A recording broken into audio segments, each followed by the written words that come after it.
Hello, ladies and gentlemen. Welcome back to the Charles in Charge Cowboys Sports Report. Last night, had some things going on after the game. I wanted to do a knee-jerk post-game reaction show. Just didn't have the time nor the energy. Just wrapping up work here. Getting some of the sheetrock mud off the floor. Guys, if y'all are watching this and y'all have not subscribed to my show yet, still young, still growing. It's a free investment on y'all's part. It's a free investment. When I hit 500, then right after that, I hit 1,000. And the show will skyrocket. This show will be one that you look forward to watching. I promise you that. I've been watching this team for 30 years, played this game my entire youth, been a student of the game my entire life. With me, it's God, family, Cowboys, then country. So please subscribe, basically. Help me get to 500, guys. I'm getting close. Can't do it without my brothers and sisters that bleed the same blue and silver that I do. But was last night's game a game or what? Like Skip said on Undisputed today, after every time we play, I like to see what... I know Skip Bayless is kind of a scumbag, but I like to see what him and Michael Irvin's thoughts are on the game. And then, of course, Keyshawn and Richard Sherman's, because they play the antagonist role on the show. You know, like Stephen A. Smith does on First Take. He's the antagonist for Cowboy fans. Even though he really don't have issue with Cowboy fans like he says he does. It just gets ratings. But they are America's team. Hate them or love them. You either hate them or you love them. There's no in between. Last night's win was a game that we do not win last season or earlier this season. When we were up, was it 20-14? And Seattle got the ball with like a minute left and drove down the field and scored on a Tyler Lockett touchdown. Was it Tyler Lockett or Jackson Smith-Njigba? One of the two. It was, I think, Tyler Lockett. And then they said it wasn't a catch. But it was pass interference in the end zone. So it's first and goal at the 1. They go for it. Touchdown catch by the tight end. But another penalty. No, Mike McCarthy calls a timeout. Yeah, to try to ice it, which was a great idea. Great idea. But it didn't work. And then they score a third touchdown in a row, and that one actually counted.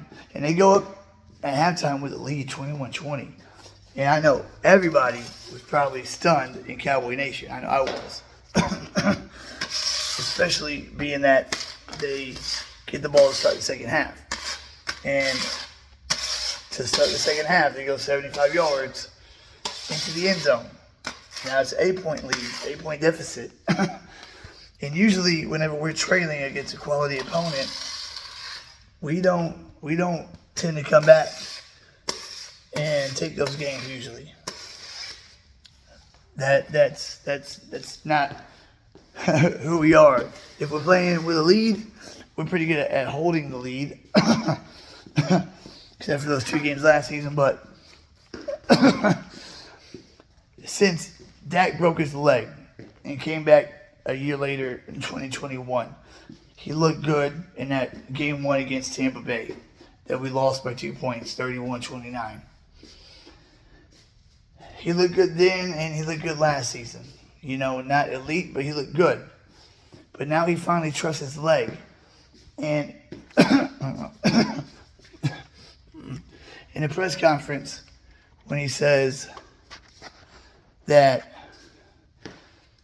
he needs to use his legs to extend plays and do whatever it takes to help this team win, gives me great satisfaction because I've been harping for the longest for Dak to start using his legs again, like he did, you know, for the first 5 years of his career.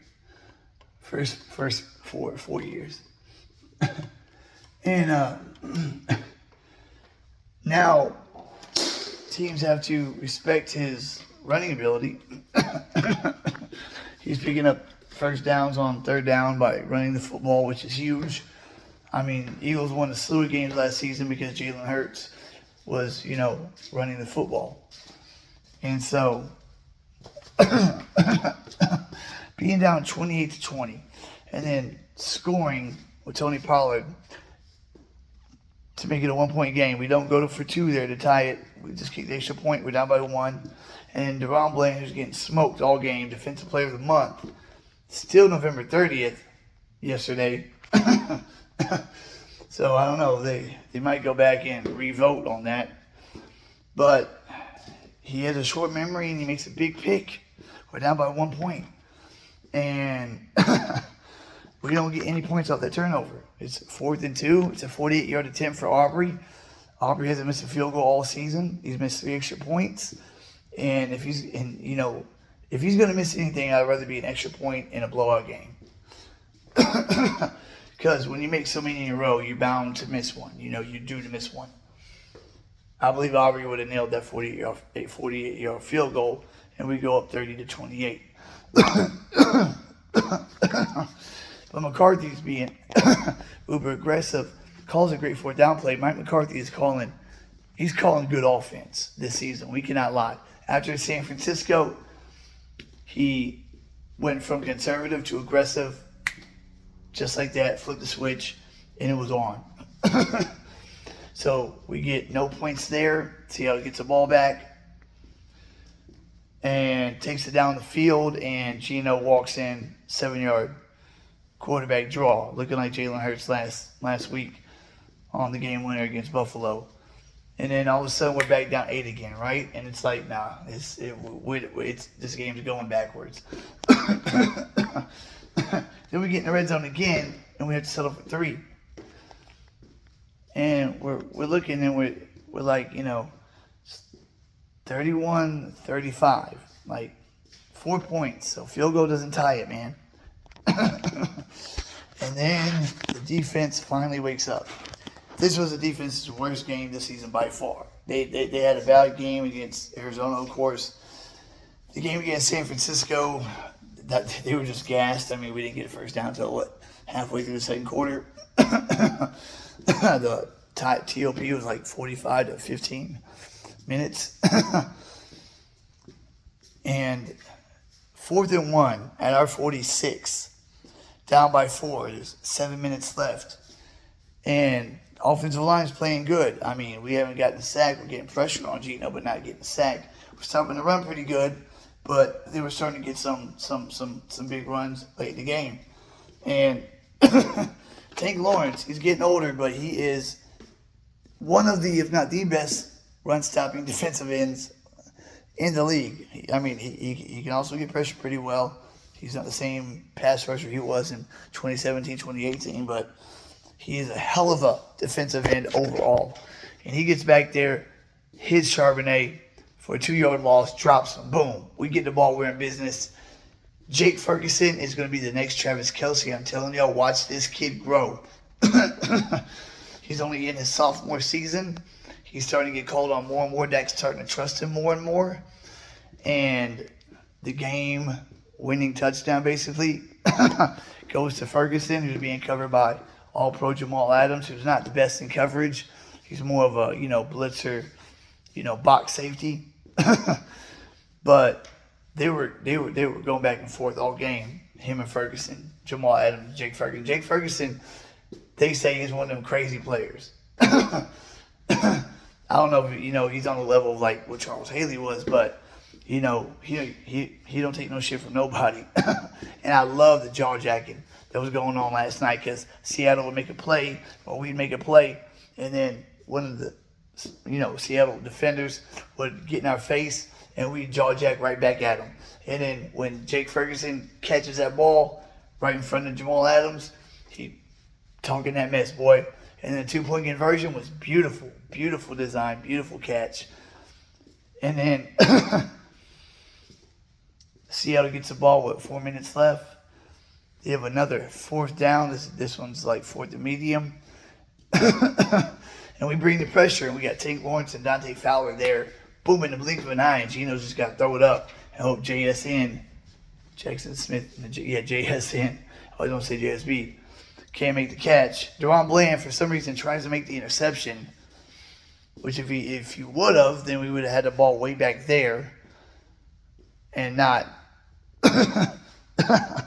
where Seattle, had the ball last. It would have been, he would have got his ninth pick, but that would have been dumb if he'd have actually made the interception. And then, I know, controversial, we run the ball. It was a good run, to make it 3rd and 3. They have no timeouts left. I would have called an RPO personally, an RPO of some kind, where Dak can give it to Pollard or keep the clock running. You keep the clock running, you run it down to a minute, you kick the field goal, and give them a minute with no timeouts to get 6. Opposed to a minute 40, because that 40 seconds is an eternity.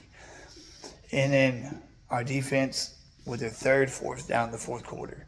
After playing like crap the entire game, after that early 4th quarter touchdown by Geno Smith, they stiffened up and finished it. And I don't know what miscommunication they had to have nobody block Micah, because at some points in the game you saw 3 linemen. Up to 3 linemen engaged with Micah Parsons. That is insane. 3, And so for nobody to touch him and he comes unabated to Geno with that 4.3 speed, he closes in. When Micah beats his blocker or comes on a blitz and is untouched, his closing speed is so fast, the play's over. The ball is going to be thrown away, or he's going to be a strip sack, or a bad throw for an interception. It's going to be a good play in our favor one way or another. And he just has to throw it away, basically. And that the resilience that we showed, even though Seattle 6-5, lost 3 of the last 4, hadn't broke 17 in those 3 losses that they lost, they still have a hell of an offensive plethora of weapons. They drafted the best receiver in the draft. DK Metcalf is still DK Metcalf. Last time I checked, Tyler Lockett's still an All-Pro.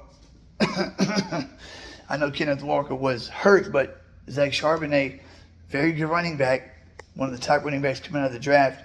Geno Smith, not a bad quarterback. Their offensive line's been shuffling all season, but Jason Peters is there for a reason. I wish we would have picked him up for some reason. He was with us last year, but we like our guys, but Jason Peters would have been great depth for us. But since we got smart and we have Tyron Wednesdays, 77 is putting games together. And Tyron Smith is looking like vintage Tyron Smith now, which is making me think if they, continue this Tyron Wednesdays for another season or 2 or 3, that he could play another season 2 or 3. Because when he is healthy, he is still one of the best left tackles in the game. And Zach Martin is in his early 30s. Hell, Jason Kelsey is 38 right now, center for the Eagles, playing All-Pro, like the best center in the league. So I know Zach Martin can play till he's 38 and be the best right guard in the league still, because he has very limited injury history. 2020 was his only injury he played the season. So instead of blowing out Seattle like I predicted that they'd hang around for a quarter and a half, we'd pull away, which after that missed field goal, I thought we were. And when it was 17-7, I thought we were. But winning a game like that, Philadelphia style, where you're trailing at halftime and you're trailing most of the second half, and late in the 4th quarter, you take the lead and you hold on to the lead, that gets you battle tested. And I know it was cardiac Cowboys last night, and I didn't think we were going to pull it out because, it looked like the game at Philly. It looked just like that. But we did, and Dak Prescott is playing his best football he has ever played in his career. Better than 2021 when he was 1 yard away from Romo's yardage record. Better than last year when he had, in 2021 he had 37 touchdowns, 10 picks. Broke the franchise record for passing touchdowns. Better than last season Those 15 interceptions were just an aberration. That's not who he is. And in his last, since the Niner game, since the 49ers blowout loss, we've lost to Philadelphia, and other than that, we've won every game. But Dak Prescott's playing at MVP level. I've never seen him play as good as he's playing right now this season. And he's been doing it since the Chargers. You know what I mean? We go into the bye week, keep tweaking things up, and CeeDee Lamb is a top 3 receiver, no doubt about it. Brandon Cooks is getting more involved in the offense. That it's very, very scary for other teams because he's an all-pro, perennial 1,000-yard receiver with 4 different teams, did it with 5 different quarterbacks. And now that Jake Ferguson is emerging he's our tight end 1, but he's emerging as a playmaking tight end. He had his second hurdle of his career last night, hurdling Devin Smith. Or no, was it Quandre Diggs? Yeah, the cornerback or the safety. Hurdled him. How many times do you see a tight end hurdle somebody? The kid is athletic. His yards after catch is great, and he's got good hands that are getting better. CeeDee Lamb had 3 bad drops last night, but he still balled out. He dropped the 4th down pass. He dropped the pass, and he got a pass interference call on, but the ball still went through his hands. And then on the drive where we had to settle for 3, Dak threaded that football in between 3 defenders and went right through Lamb's hands, both of them. Lamb should have caught that ball. Dak made a Patrick Mahomes, Aaron Rodgers, Peyton Manning throw right there. That was on the replay. You were like, whoa, wow, man. That was an aggressive, confident throw. 88 should have caught that. But he's still getting better also.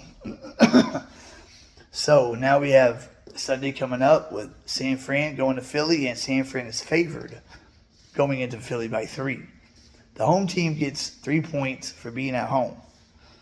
So that means Vegas sees San Fran right now 6 points better than the Eagles are. If San Fran can knock off Philly, because they've had 10 days to prepare, then we get our shot again, our second shot, and we have 10 days to prepare also.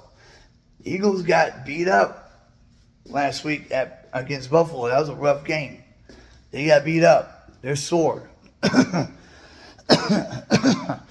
they have a fresh mini bye week 49er team coming in. And I believe that San Fran will win this game decisively. I don't think it's going to be, like the last 4 weeks where Philly just stays in it, and then pulls it out at the end. I think San Fran gets a fast start, keeps their foot on the pedal, and it's not a 2-score game going to the 4th quarter. It's like a 3-score game. Maybe, on the border of a 4-score game, which is like, 22, 23 points. 24 points. 24 points, still technically 3-score game. That happens, then that gives us the opportunity to beat them at home. And if we can do that, we'll both be 10-3. And then basically we have to win the last Buffalo at Miami, home against Detroit, then at Washington. Got to win the last 4. Got to do it, and then hope Philly stumbles in one of the last 4. That's at Seattle, at home against the Giants, home against Arizona, and then at the Giants again. I don't see any way, shape, or form the Giants beating Philadelphia, even if Jalen Hurts was to be hurt and Mariota was in the game. I can see Seattle beating them, being that Philadelphia has to go to the link to do that. And Arizona with Kyler Murray, you never know about that. You know what I mean? Philly has struggled against, bad teams this season. They've beaten them, but, struggled. So we'll see. We are not out of the 1 seed yet. The probability is still low. But I want to win out.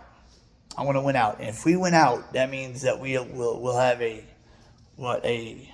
4-game road winning streak going into the 4 or 5 road game winning streak going into the playoffs, and amongst that winning streak, beating a few quality teams, that'll have us ready to play on the road. We go to Buffalo and win.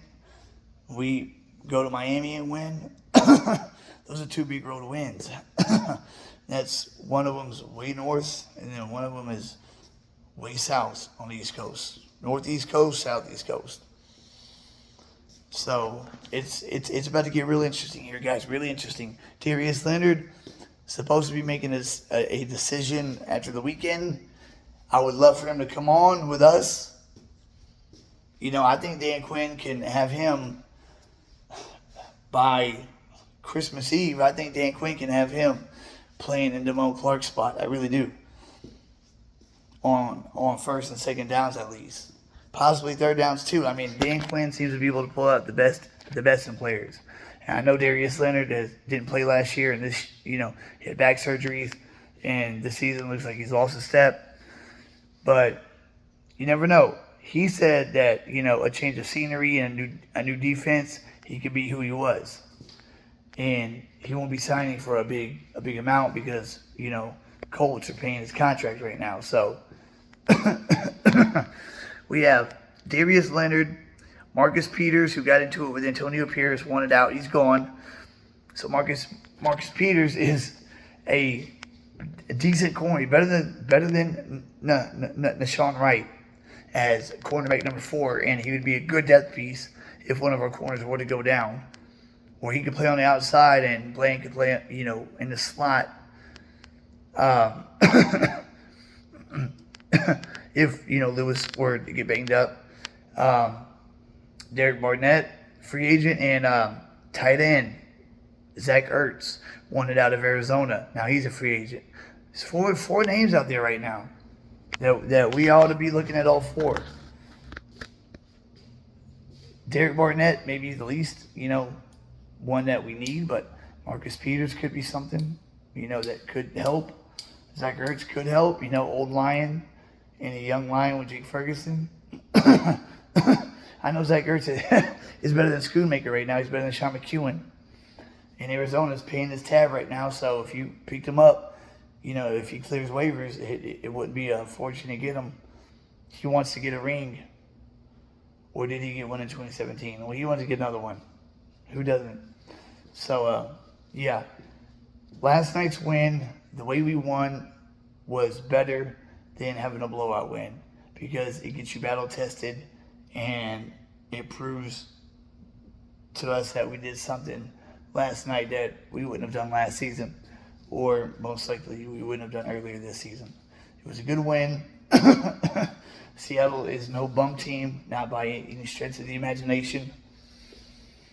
They're just, having a skid right now, and then now next they got San Fran and Philly on their schedule. So if they want to be playing in January, they got to put some wins together. And I hope they do that, because if they do, that plays right into our favor. Right into our favor. If they can play San Fran and Philly as tough as they played us, they can give, especially the Eagles, they can give the Eagles a run for their money. With that aerial attack, with that passing attack that Seattle has, they could beat Philadelphia, especially at their own house. With those 3 receivers, DK Metcalf, Tyler Lockett, and Jackson Smith-Njigba. And then you got Noah Fant at tight end with Disley. Good things, guys. Please subscribe, like, and share. I got to roll, guys. Keep God first and foremost. He comes before everything, even this. Seek him in his righteousness, and all these other things will be added unto you. I am a living testimony of that, guys. Okay, when I get home, I'm going to try to do a live show. No promises, but I'm going to try. All right, guys, it's Friday night. I'm about to head out of here. Please subscribe, like, and share, guys. I will catch y'all later. Charles in Charge is out.